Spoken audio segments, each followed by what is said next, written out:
Quelques places quand même qui nous sont laissées par les travaux, on arrive quand même à gérer. Et au niveau des écoles, ça se passe plutôt bien, il n'y a pas vraiment de gros soucis. Ce que je voulais vous dire aussi, je ne sais pas si on en a parlé, mais bon, bien sûr cette année il y a eu l'ouverture du collège, donc qui est quand même un grand plus pour notre commune et toutes les communes qui vont à ce collège. C'est un collège qui est attendu depuis plus de 40 ans. Voilà, autre chose peut-être, le jumelage, on en a parlé, l'installation du compost aussi, et oui, la pétition SNCF, parce que j'y tiens beaucoup à cette pétition, afin d'essayer de remettre des trains semi-directs pour aller sur Paris. C'est très compliqué, ça fait déjà un moment que je vous en parle, on a bien du mal à aller au bout de cette demande, malgré nos nombreuses réunions avec la SNCF et Île-de-France Mobilité. Au mois de février, nous avons un rendez-vous avec le président du département et nous attendons un rendez-vous avec la région. Il y a des solutions. Les associations d'usagers ont proposé des solutions qui sont assez simples malgré tout, mais bon, on se heurte vraiment à quelque chose de difficile.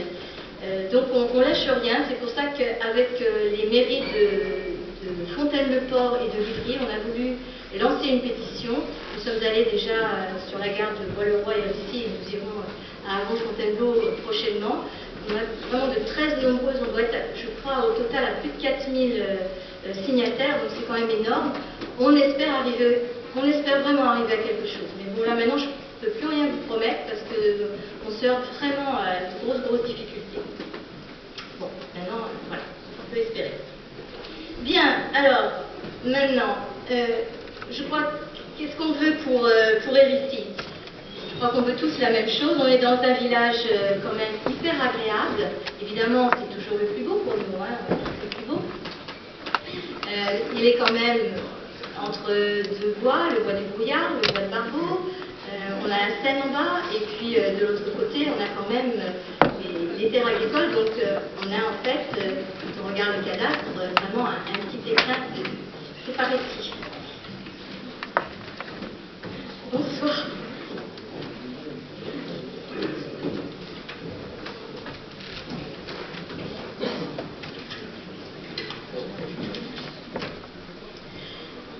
Oui, donc je crois que nous voulons tous la même chose en fait pour ce joli petit écrin et pour ses habitants. C'est protéger et respecter l'environnement, ainsi que la faune et la flore, en fait partie.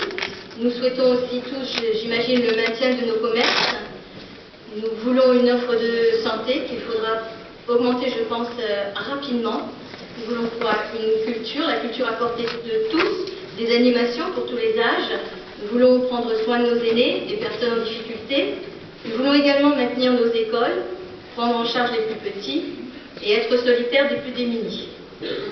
Je pense, enfin nous pensons, en tous les cas l'équipe municipale, que nos réalisations et nos projets vont dans ce sens. Au niveau des projets, nous l'avons un petit peu évoqué dans le petit film. Ça fait un petit moment que je vous parle de la police intermunicipale, quoi. Ça fait 2 ans, peut-être 3, non je sais pas. Allez, on va dire 2 ans. Ça y est, on arrive au bout. Donc, tout est quasiment fait, pratiquement fait. Donc nous allons pouvoir démarrer en mars 2019. Donc, je vous donnerai après, dans un prochain bulletin, un peu plus de détails, mais ça y est, cette fois, c'est bon. Mars 2019, on démarre. Donc, comme ça, on pourra assurer un peu plus de sécurité et aussi, disons, une meilleure lutte contre l'incivilité routière. Voilà, on va dire ça comme ça. Donc la ludothèque qui va effectivement démarrer tout doucement là ce début d'année. Donc vous pourrez aller louer des jeux à la médiathèque. On va démarrer doucement et puis si ça vous convient, eh bien nous avons un local qui semble approprié pour faire une ludothèque dans un joli local. Donc mais ça on verra, on va y aller étape par étape. Le parcours de santé dans le parc, oui, ça a été demandé par plusieurs. C'est plutôt sympathique, on va essayer de faire quelque chose de sympa. La pose de la devise républicaine, je pense qu'on va essayer de faire ça au mois de mai-juin, et bien sûr tout le monde sera invité. Ce que nous avons envoyé dans le petit chiffre, c'est que nous avons l'étude de l'aménagement du centre-ville.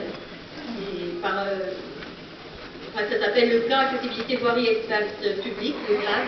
Pour nous, c'est indispensable, étant donné que tout le monde connaît le centre-ville, pas de trottoir ou quasiment pas. Donc pour l'accessibilité, c'est compliqué. Donc on va essayer de vous proposer quelque chose, peut-être sur la fin de l'année. On va voir comment ça va se passer. Et nous allons aussi réaliser un plan voirie pour les années à venir concernant la réfection de nos rues. Comme vous avez pu le constater, c'est un peu la catastrophe. Donc on fait au coup par coup, mais ce n'est pas suffisant. Tout en sachant que l'avenue de Fontainebleau et Lirousselot, puisque c'est une départementale, va être faite là, je crois que c'est en février, peut-être mars. Et une autre départementale, toute la route de Barbeau sera, elle, en route normalement 2020, pas avant 2020. Nous étudions aussi le choix d'un site pour reloger nos services techniques. Là, les locaux sont vraiment trop vétustes, on ne peut pas continuer comme ça. Et puis d'autres projets, mais que vous découvrirez dans l'encart spécial bilan que vous aurez dans le prochain bulletin qui devrait être distribué assez prochainement, où en fait vous aurez à la fois le petit bilan de 2014-2018 et les projets à venir jusqu'à la fin de cette mandature. Donc tout ça fait que Hérisy est une commune vivante, attractive, avec l'arrivée de nouveaux habitants. Et en 2018, nous avons eu 50 familles, et j'en oublie peut-être, donc 50 sûrs. Nous avons aussi, et c'est vraiment effectif, un rajeunissement de la population, l'installation de nouveaux artisans, et notamment des artisans d'art, et des nouvelles entreprises sur le tourisme et l'événementiel. Donc voilà, ça vit, c'est attractif, c'est dynamique, donc il faut continuer dans ce sens. Alors, maintenant, il nous faut quand même parler de la communauté d'agglomération. Donc 2017, c'était l'installation de cette communauté d'agglomération du pays de Fontainebleau, avec tout à construire. C'était pas évident, mais voilà, tout le monde s'y est attelé. 2018, donc le démarrage des études. Alors nous avons le RLPI, Règlement local de publicité, qui harmonisera les enseignes sur les 26 communes, et le projet de territoire.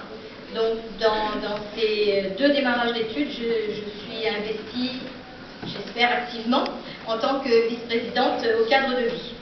Ce projet de territoire est très important pour les années à venir. Il définira les grandes actions dans le futur. Et après la phase de diagnostic, nous en sommes maintenant à la phase de co-construction. Nous donnons la parole aux habitants. Il y a des questionnaires qui sont dans les mairies ou sur les sites des mairies. N'hésitez pas à les remplir surtout. Vous avez, je crois, jusqu'à la fin. Pardon, d'accord, c'est demain. Bon, demain, alors courez demain matin en mairie ou regardez sur le site, mais si vous voulez participer à ce questionnaire, il est plus que temps. Donc il y a eu des balades urbaines, on en aura d'autres, des réunions publiques, et nous donnons également la parole aux acteurs locaux, bien sûr. Autres études en cours, le plan logement habitat, le site patrimonial remarquable, le plan climat air-énergie et d'autres aussi. Donc les actions à venir se déclineront évidemment au niveau de chaque commune. Nous ne devons plus penser uniquement commune maintenant et rester centrés sur sa commune. Nous devons penser territoire parce que c'est l'avenir tout simplement, que nous avons besoin les uns des autres pour faire avancer et faire vivre nos communes, car nous avons de moins en moins de moyens. Alors, maintenant, je voudrais remercier tous les élus qui travaillent avec moi, qui sont là, tous les adjoints, tous les conseillers, pour leur implication sans faille à mes côtés, tout le personnel communal, un grand merci au personnel communal, sans qui certains projets ne pourraient pas voir le jour. Merci à eux pour leur disponibilité et toujours leur sens du service public. Merci aux enseignants, aux associations et à tous les bénévoles qui font vivre le village, les pompiers et la police nationale qui répondent toujours et rapidement à nos demandes, les associations patriotiques présentes aux commémorations, qui vraiment je les remercie vraiment beaucoup.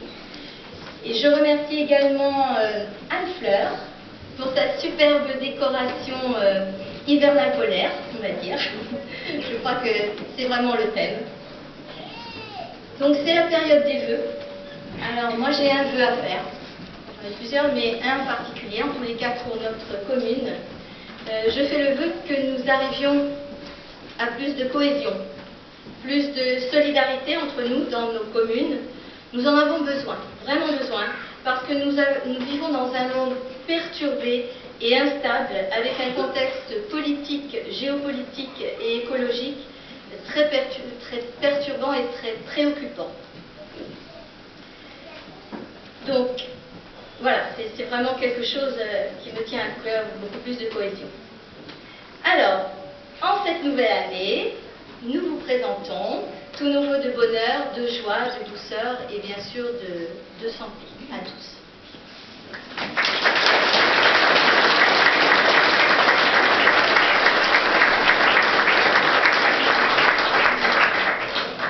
Je vais laisser maintenant la parole à M. Louis.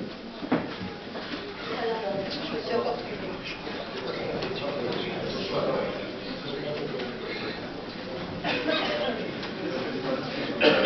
C'est bon? Si, c'est bon. T'inquiète pas, non, tout va bien. Le protocole ici, on est entre amis, alors oui, on va en faire un petit peu quand même, Madame la conseillère départementale, Mesdames, Messieurs, les élus des récits. Très heureux d'être parmi vous ici sur la rive droite de la Seine. Alors Sylvie, tu as parlé un peu d'intercommunalité du pays de Fontainebleau.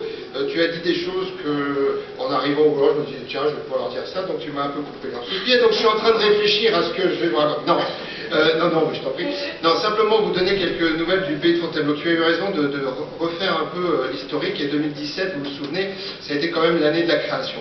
Mais on a appris à se connaître, on a appris à travailler ensemble, et on a appris à mettre sur les rails cette grosse machine qui s'appelle le pays de Fontainebleau. Mais pas que. Nous avons été aussi en période d'observation. Pourquoi je dis ça? C'est parce qu'il y avait 5 territoires. Et nous avons observé ce qui se passait sur ces territoires et ce que nous pouvions donc, à partir de ces territoires, développer sur l'ensemble des 26 villes. Parce que c'est ça une agglomération, c'est où ça marche quelque part. Si ça marche là, ça doit marcher à plus grande échelle. Le pays de Fontainebleau, c'est exactement ça. Je vais vous donner juste quelques exemples, très simples. Prenons par exemple Pays de Bière. Pays de Bière, il y a des représentants ici, ils étaient très fortement ancrés sur une politique jeunesse, enfance, etc. Ils avaient un RAM, un relais d'assistante maternelle. Ce relais d'assistante maternelle, qu'est-ce qu'on a fait? Ça a marché, et bien on s'est dit on va le mettre pour les 26 villes du pays de Fontainebleau, et à partir depuis maintenant le 1er janvier dernier, donc cette année 2018, eh bien, nous avons la chance d'avoir un RAM intercommunal.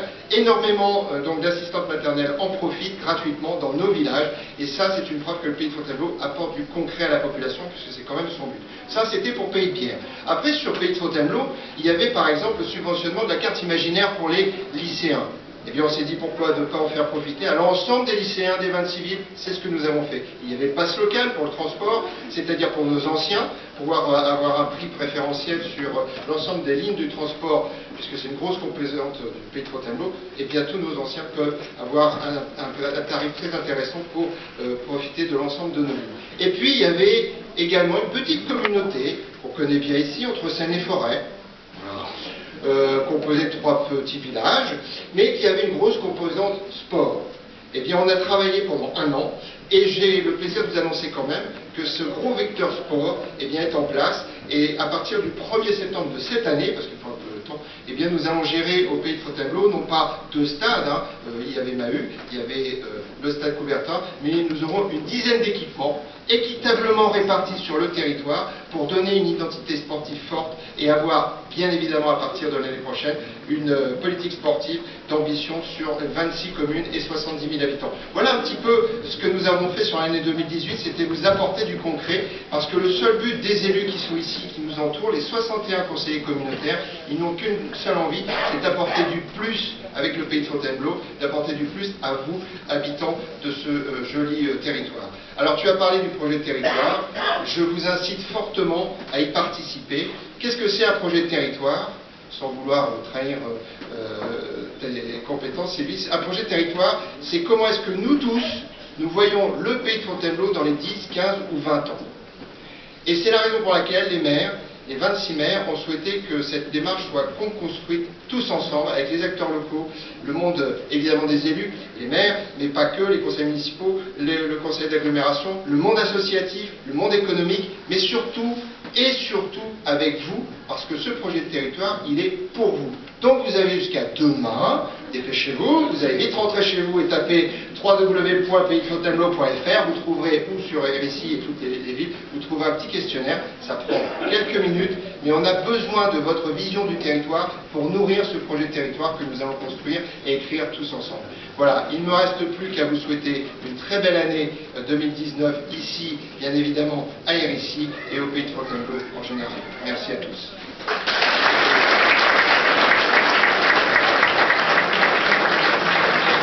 la conseillère départementale. Merci beaucoup. Madame le maire, chère Sylvie, Monsieur le président de la communauté d'agglomération, mon cher Pascal, mesdames et messieurs les élus, mesdames et messieurs, chers amis, c'est avec grand plaisir et avec un peu de retard que je suis arrivée à RSI, puisque je pensais que c'était à 20h et j'étais à Chartrette, de l'autre un petit peu plus loin sur la rive droite de la Seine. Donc vous dire, en 2016, j'avais parlé un petit peu des nouvelles du département avec les difficultés pour avoir à nouveau des possibilités d'investissement pour ce département. Nous avons donc réussi à faire des économies recentrées sur nos compétences. Et pourquoi c'était si important? C'était pour pouvoir aider nos territoires. Puisque, comme l'a dit Sylvie, comme l'a dit aussi Pascal, la difficulté, c'est pour trouver des financements.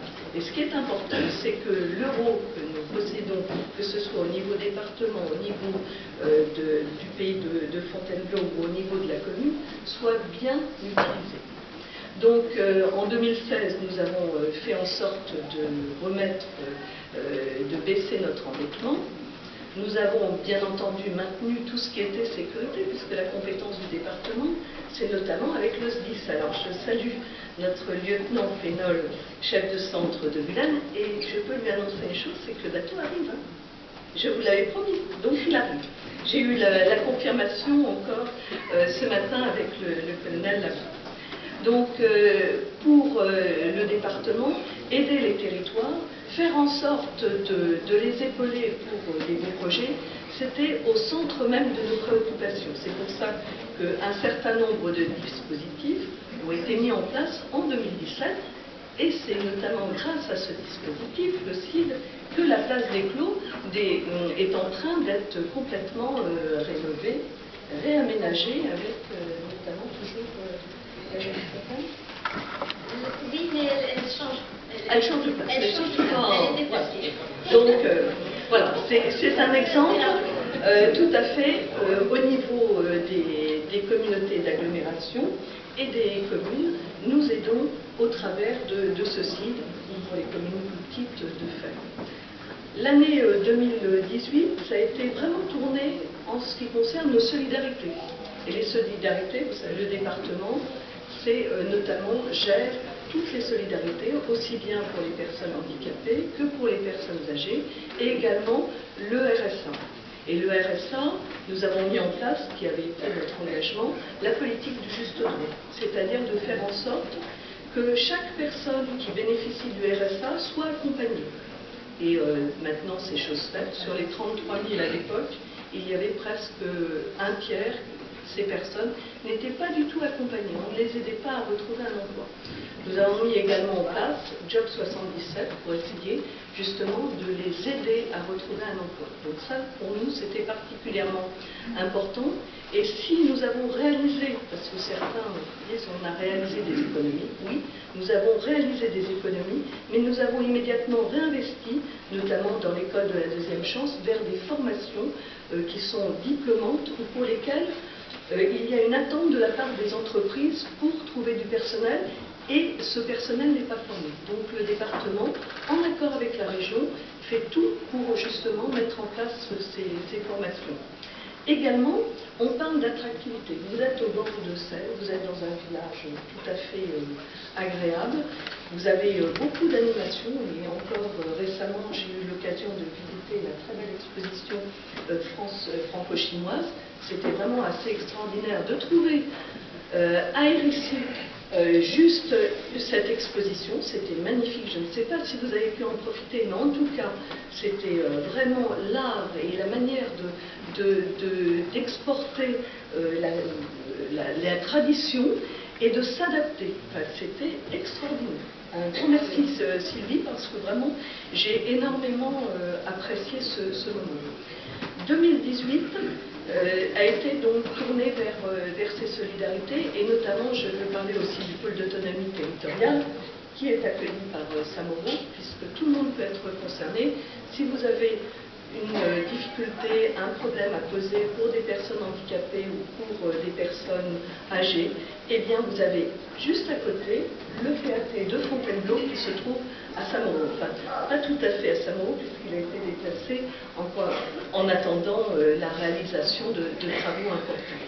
Voilà, 2019, eh bien 2019, pour le département, c'est notamment la mise en route de Seine-et-Marne Attractivité, qui est pour justement mettre en avant tous les atouts de nos communes, les atouts économiques, les atouts touristiques, pour faire en sorte que la Seine-et-Marne puisse rayonner bien au-delà de ce qu'elle rayonne actuellement, même si parfois nous sommes très concurrentiels par rapport à la ville de Paris.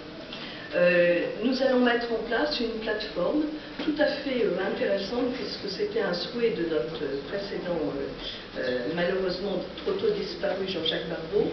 Nous avons un département qui a 48% des terres agricoles, et nous avons, vous connaissez tous, les difficultés de nos agriculteurs pour réussir à vendre, à réussir à obtenir une rémunération correcte. Donc l'idée, c'était d'utiliser cette capacité de notre territoire pour peut-être mieux nourrir les enfants des collèges. Donc il y a une étude qui a été faite, et il s'avère que non seulement, pour vous donner un ordre d'idée, c'est 6 millions de repas pour nos collèges sur la Seine-et-Marne.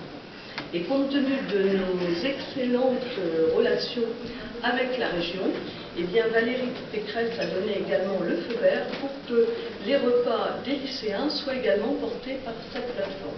Donc ce sont 12 millions de repas qui pourront être fournis grâce au travail de nos agriculteurs sénémarnais. On en connaît tous qui ont plus ou moins de difficultés, avec une revalorisation de leur prix pour nos élèves, pour nos collégiens, pour peut-être aussi ensuite on peut effectivement envisager, puisqu'il y a un projet de cuisine centrale, élargir nos capacités aussi bien aux personnes âgées qu'aux élèves. Voilà, je vais m'arrêter là, je suis un petit peu bavard, mais je voulais quand même vous donner quelques informations. Je vous souhaite à toutes et à tous une très très belle année, avec beaucoup d'instants de joie à partager et d'excellence.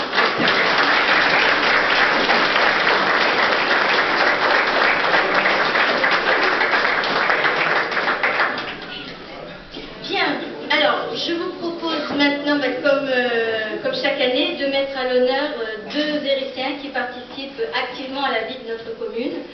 Alors, il y a un absent, c'est M. Robert Ball qui n'est pas là ce soir. Il est chez sa fille, donc je lui remettrai. Donc, je pense que certains le connaissent. M. Ball est un passionné par l'histoire de notre commune. Il collectionne les cartes postales depuis de nombreuses années. Et il a d'ailleurs participé à l'élaboration d'un ouvrage de carte postale avec M. Moss, le maire de Samois. Donc voilà, c'était la première personne que je voulais honorer ce soir. La deuxième personne, je ne donne pas son nom tout de suite. Il est hérisséen depuis 1985, c'est facile, hein. Artisan bijoutier depuis 1996, libraire depuis 2002. Il a été conseiller municipal sous 2 mandatures. Il va nous quitter dans peu de temps pour une retraite bien méritée en Bretagne. C'est bien sûr Pascal. Il doit être par là, Pascal.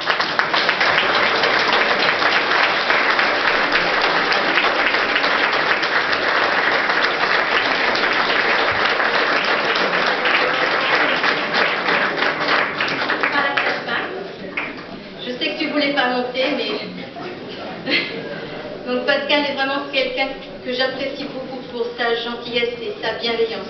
Merci Pascal. Donc je te remets la médaille de la danse.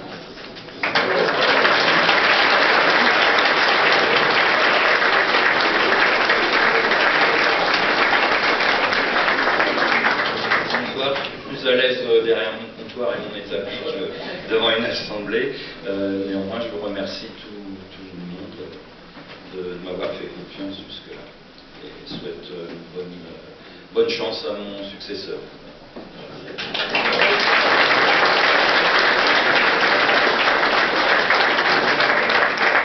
Alors, je voudrais maintenant vous présenter le Conseil des jeunes. Alors, j'appelle Chloé, Anaïs, Justine, Vincent, Valentin et Sébastien. Sébastien qui chapeaute un petit peu ce conseil. Voilà. Et je pense que j'ai une partie du Conseil des sages qui est là. Dominique ? Ce sont deux instances auxquelles nous tenons beaucoup, voilà, qui ont des visions différentes justement de la vie dans notre commune et qui peuvent beaucoup apporter. Donc ça y est, ce conseil des jeunes est enfin constitué et ils vont commencer à travailler, à nous faire des propositions. Ils ont plein d'idées, c'est formidable. Et puis donc nous avons notre représentant du Conseil des sages, donc Dominique Bandet, et Robert, ah oui, qui doit être par là. Oui, mais attention aux marches qui sont dangereuses. Donc en tous les cas, merci les enfants. Et puis merci Sébastien de prendre en charge ce petit groupe. Travaillez bien et puis soumettez-nous plein de beaux projets. Merci.